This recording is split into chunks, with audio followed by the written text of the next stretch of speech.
Poliuretan podojdagi ishni sinab ko'ring tortma ishda.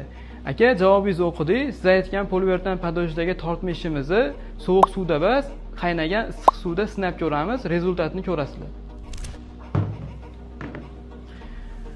Aka, ishimizni berib boqing. Bu ko'jadagini emas, materialdagini bering, haqiqiy sifatini ko'rsataylik, aka.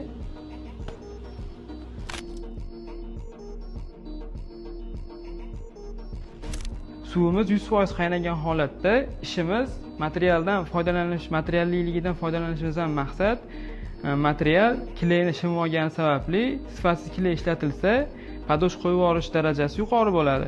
Biz sifatli klaydan foydalanganimiz sababli issiq suvda bemalol ishimiz sifatini sinab ko'ryapmiz.